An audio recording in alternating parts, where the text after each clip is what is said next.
When Dr. Stephen Hardin visited our studio to talk about his Texana collection, he brought with him 4 Texas treasures.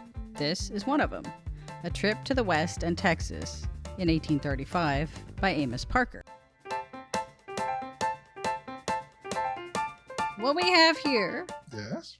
for all intents and purposes, y'all are going to look at this and kind of looks like a book, right? I'm going to let Dr. Hardin show you how this is, in fact, not a book. It's an animal of a different breed. Yes. That has an Easter egg inside, a very valuable Easter egg inside. First, let me say I don't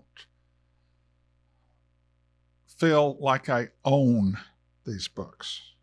You're a steward. I'm a steward. I'm a steward, Uh-huh. and there is a responsibility Sure. that comes with being the steward of an old and fragile book. If the mindset is you don't want that to end with you, you have to, it's like your kid, you got to do everything in your power to protect it. Yeah, that's right.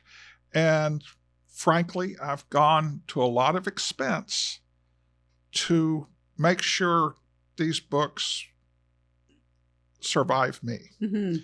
And this is a book box.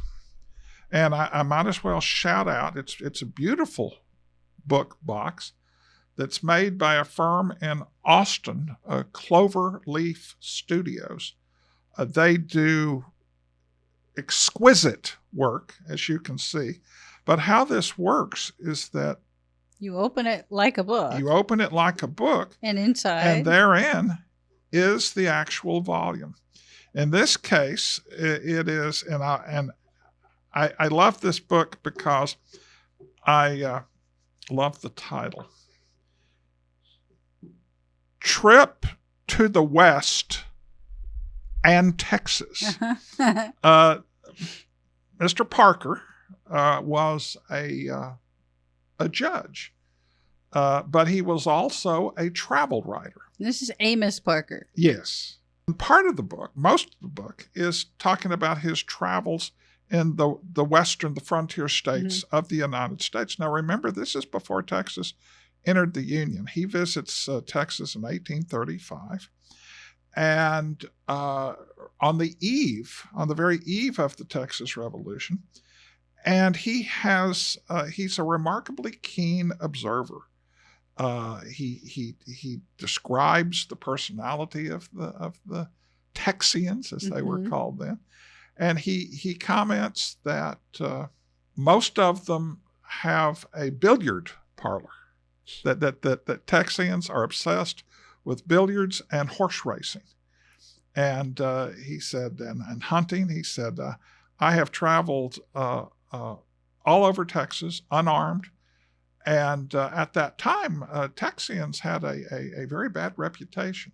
And he stood up for us. He said, they treated me very kindly, and I don't be afraid to come to Texas. We had that reputation for being irreligious. Yes. Violent. We solved all of our problems with Bowie knives and so we're going to. And you see, I have the people at put the receipt in a little glass sleeve. Yes. So the receipt is also preserved. No kidding. Yeah. So any acid that may be in the receipt paper is not coming in contact with the cloth, with the binding of the book. So again, shout out to Jace Graft at Cloverleaf Studios. If you need a book box, you'll pay, but it's worth it. Enlighten me, please. Yes. I guess I don't have a Parker. I may have a reprint of Parker, but does Parker have a map? I'm not going to ask you to unfold a map if it does, but I don't think Parker has a map, does it? No, I don't think it does. I don't think it ever did.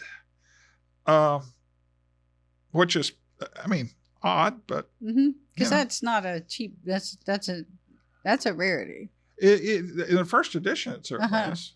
And that's the original cloth. That's the original. Binding. Yeah. This is a genuine first edition. And this is he does the best job of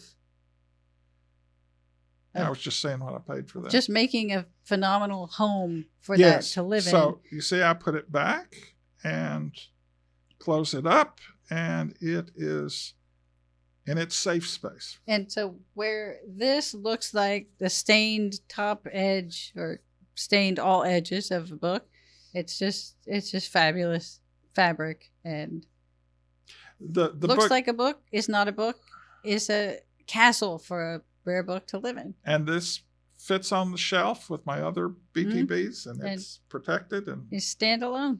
yeah.